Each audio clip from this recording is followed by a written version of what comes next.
श्रीमद् भागवत महापुराण चतुर्थ स्कंद 22वां अध्याय। महाराज पृथु को सनकादि का उपदेश। श्री मैत्रेय जी कहते हैं, जिस समय प्रजाजन परम पराक्रमी पृथ्वीपाल पृथु की इस प्रकार प्रार्थना कर रहे थे, उसी समय वहां सूर्य के समान तेजस्वी 4 मुनीश्वर आए। राजा और उनके अनुचरों ने देखा तथा पहचान लिया कि वे सिद्धेश्वर अपनी दिव्य कांति से संपूर्ण लोकों को पाप निर्मुक्त करते हुए आकाश से उतरकर आ रहे हैं। राजा के प्राण सनकादिकों का दर्शन करते ही जैसे विषय जीवी विषयों की ओर दौड़ता है, उनकी ओर चल पड़े, मानो उन्हें रोकने के लिए ही वे अपने सदस्यों और अनुयायियों के साथ एकाएक उठकर खड़े हो गए। जब वे मुनिजन अधैर्य स्वीकार कर आसन पर विराज गए, तब शिष्टाग्रणी पृथु ने उनके गौरव से प्रभावित हो विवस्तावश गर्दन झुकाए हुए उनकी विधिवत पूजा की। फिर उनके चरणोदक को अपने सिर के बालों पर छिड़का। इस प्रकार शिष्ट जनोचित आचार का आदर तथा पालन करके उन्होंने यही दिखाया कि सभी सत्पुरुषों को ऐसा व्यवहार करना चाहिए।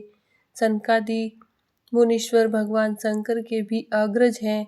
सोने के सिंहासन पर वे ऐसे सुशोभित हुए जैसे अपने अपने स्थानों पर अग्नि देवता। महाराज पृथु ने बड़ी श्रद्धा और संयम के साथ प्रेम पूर्वक उनसे कहा।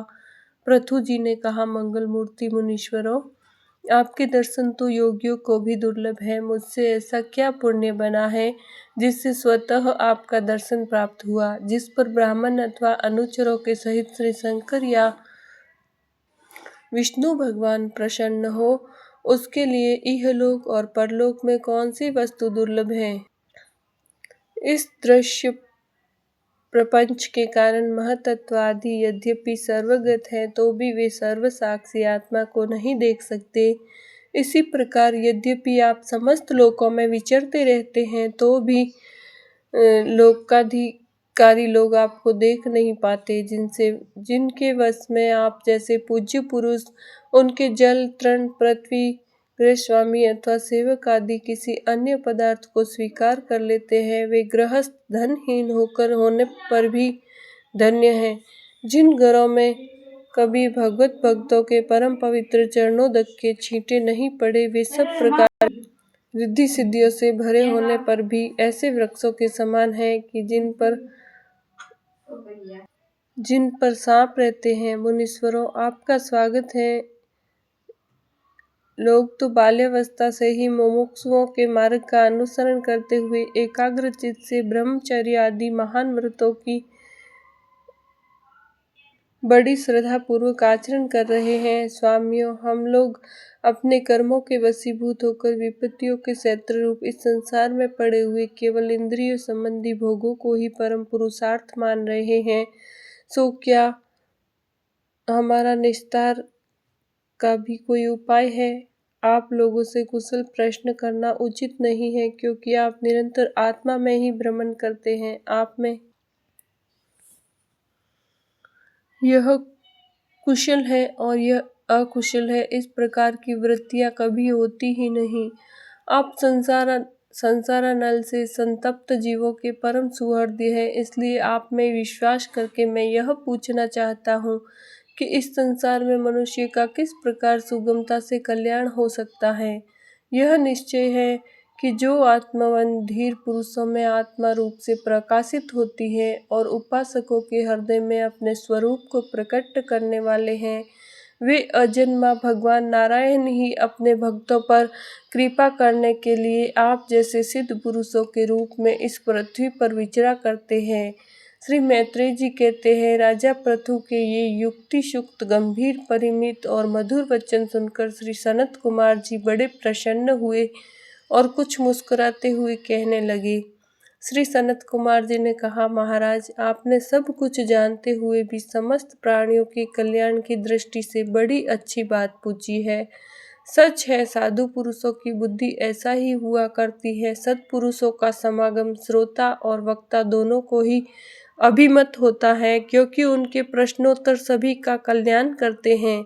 राजन, श्री मधुसूदन भगवान के चरण कमलों के गुणानुवाद में अवश्य ही आपकी अविचल प्रीति है। हर किसी को इसका प्राप्त होना बहुत कठिन है और प्राप्त हो जाने पर यह हृदय के भीतर रहने वाले उस वासना रूप मल को सर्वथा नष्ट कर देती है जो और किसी उपाय से जल्दी नहीं छूटता। शास्त्र जीवों के कल्याण के लिए भली भांति विचार करने वाले हैं। उनमें आत्मा से भिन्न देह आदि के प्रति वैराग्य तथा अपने आत्मस्वरूप निर्गुण ब्रह्मा में सुदृढ़ अनुराग होना, यही कल्याण का साधन निश्चित किया गया है।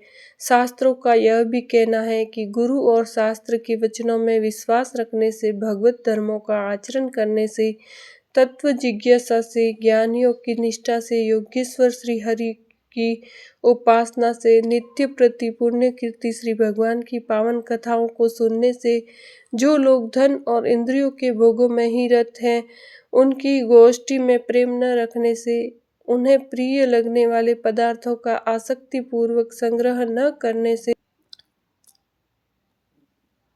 भगवत गुणामृत का पान करने से, सिवा अन्य समय आत्मा में ही संतुष्ट रहते हुए एकांत सेवन में प्रेम रखने से, किसी भी जीव को कष्ट न देने से, निवृत्ति निष्ठा से आत्महित का अनुसंधान करते रहने से, श्री हरि के पवित्र चरित्र रूप श्रेष्ठ अमृत का आस्वादन करने से, निष्काम भाव से यम नियमों का पालन करने से, कभी किसी की निंदा न करने से, योगक्षेम के लिए प्रयत्न न करने से, शीतोष्ण आदि द्वंद्वों को सहन करने से, भक्तजनों के कानों को सुख देने वाले श्री हरि की गुणों का बार बार वर्णन करने से और बढ़ते हुए भक्ति भाव से मनुष्य का कार्य कारण रूप संपूर्ण जड़ प्रपंच से वैराग्य हो जाता है और आत्मस्वरूप निर्गुण पर ब्रह्म में अनायास ही उसकी प्रीति हो जाती है।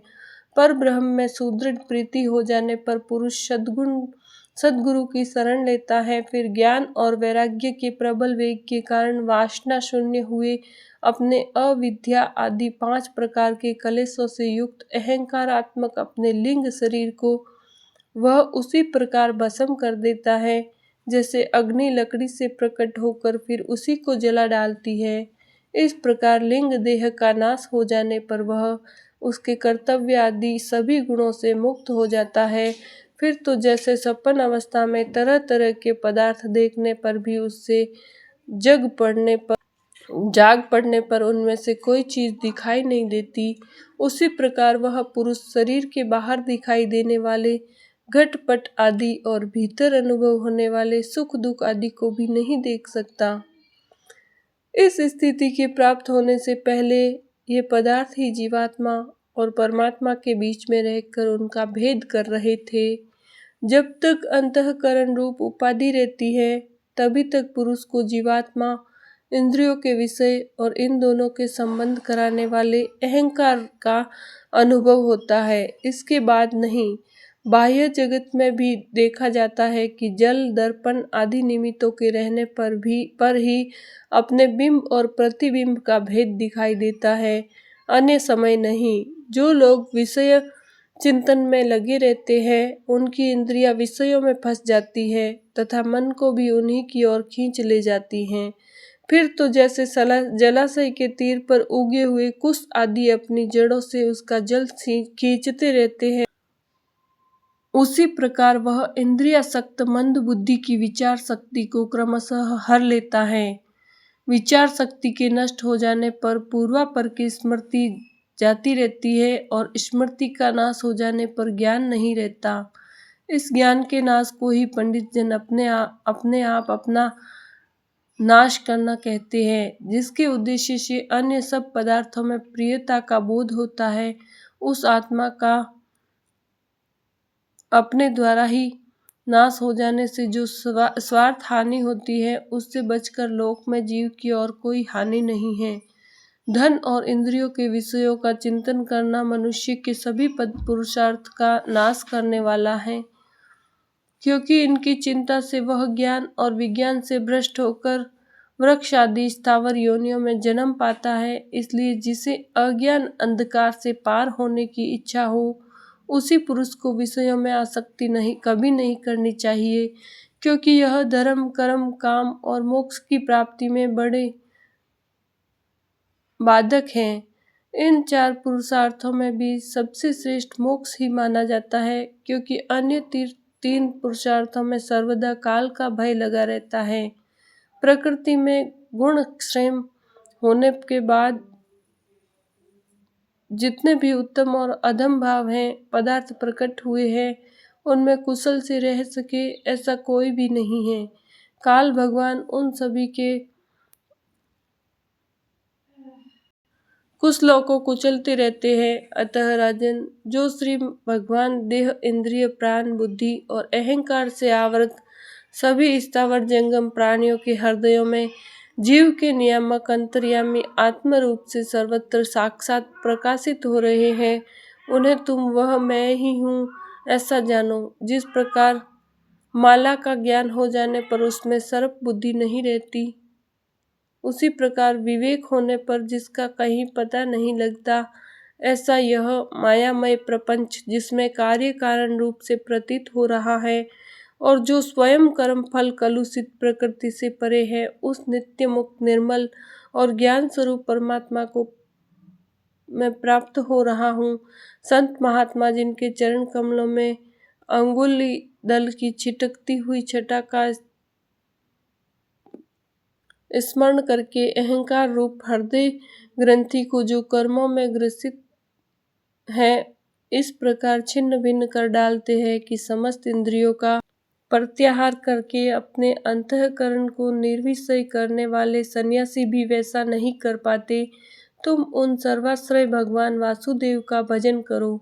जो लोग मन और इंद्रिय रूप मगरों से भरे हुए इस संसार सागर को योग आदि दुष्कर साधनों से पार करना चाहते हैं, उनका उस पार पहुंचना कठिन ही है, क्योंकि उन्हें कर्णधार रूप श्रीहरि का आश्रय नहीं है। अतः तुम तो भगवान के आराधनीय चरण कमलों को नौका बनाकर अनायास ही इस दुस्तर समुद्र को पार कर लो। श्री मैत्रेय जी कहते हैं, विदुर जी ब्रह्मा जी के पुत्र आत्मज्ञानी सनत कुमार जी से इस प्रकार आत्म तत्व का उपदेश पाकर महाराज पृथु ने उनकी बहुत प्रशंसा करते हुए कहा। राजा पृथु ने कहा, भगवान दीनदयाल श्री हरि ने मुझ पर पहले कृपा की थी, उसी को पूर्ण करने के लिए आप लोग पधारे हैं। आप लोग बड़े ही दयालु हैं। जिस कार्य के लिए आप लोग पधारे हैं उसे आप लोगों ने अच्छी तरह संपन्न कर दिया। अब इसके बदले में मैं आप लोगों को क्या दूं? मेरे पास तो शरीर और इसके साथ जो कुछ है वह सब महापुरुषों का ही प्रसाद है। ब्राह्मण, प्राण, स्त्री, पुत्र, सब प्रकार की सामग्रियों से भरा हुआ भवन, राज्य, सेना, पृथ्वी और कोष, यह सब कुछ आप ही लोगों का है। अतः आपके ही श्री चरणों में अर्पित है। वास्तव में तो सेनापतित्व, राज, दंड विधान और संपूर्ण लोकों के शासन का अधिकार तो वेद शास्त्रों के ज्ञाता ब्राह्मणों को ही है।